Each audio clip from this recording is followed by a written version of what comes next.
Henesis Kabanatang 6. Nagsimulang dumami ang mga tao sa balat ng lupa at nagkaanak sila ng mga babae. Nakita ng mga anak ng Diyos na magaganda ang mga anak na babae ng mga tao.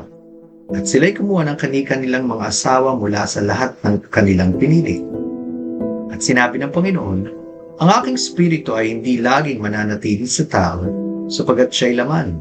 Subalit ang kanyang mga araw ay magiging 120 taon.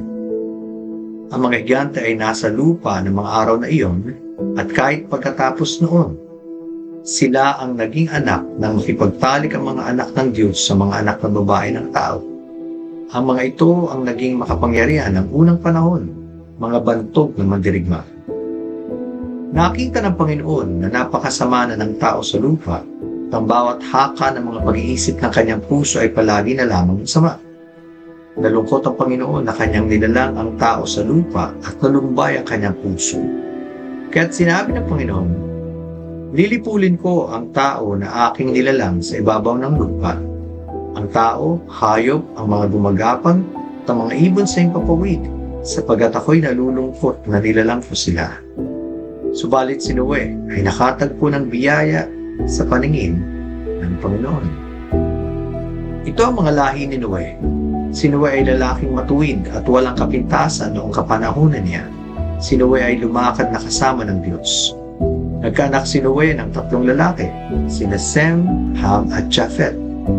At naging masama ang daigdig sa harapan ng Diyos at ang lupa ay napuno ng karahasan.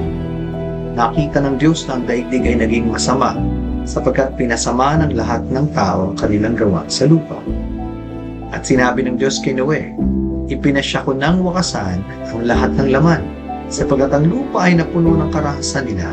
Ngayon, sila ay aking lilipuling kasama ng lupa. Gumawa ka ng 100 daong na yari sa kahoy na gopher. Gumawa ka ng mga silid sa daong at pahiran mo ito ng alkitran sa loob at labas. Gagawin mo ito sa ganitong paraan.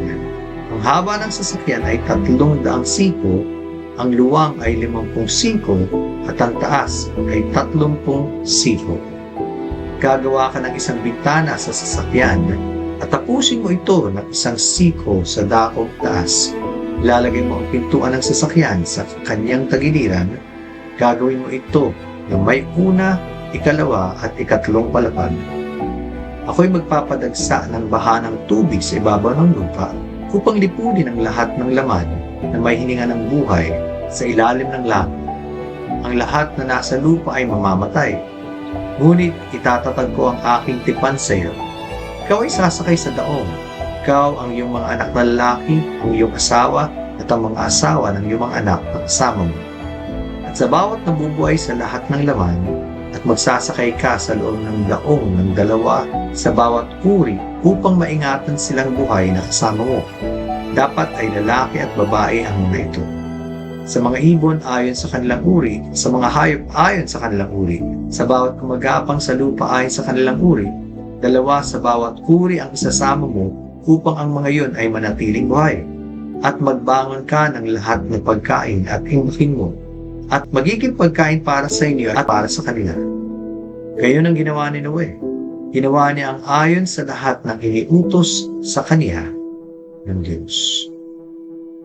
Mga aral na matututuhan sa Henesis Kabanatang 6. Ang Henesis Kabanatang 6 ay naglalaman ng mga mahahalagang aral tungkol sa kasalanan ng tao, ang katarungan ng Diyos at ang kanyang walang hanggang biyaya. Narito ang mga pangunahing aral na maaari nating matutunan. Una, ang kasalanan ay may bunga o resulta. Ipinapakita rito ang patuloy na pagsuway at paglaganap ng kasamaan ay nagdudulot ng matinding kalungkutan sa puso ng Diyos na nagbunga ng kanyang banal na paghuhukom. Ikalawa, may biyaya sa gitna ng paghuhukom.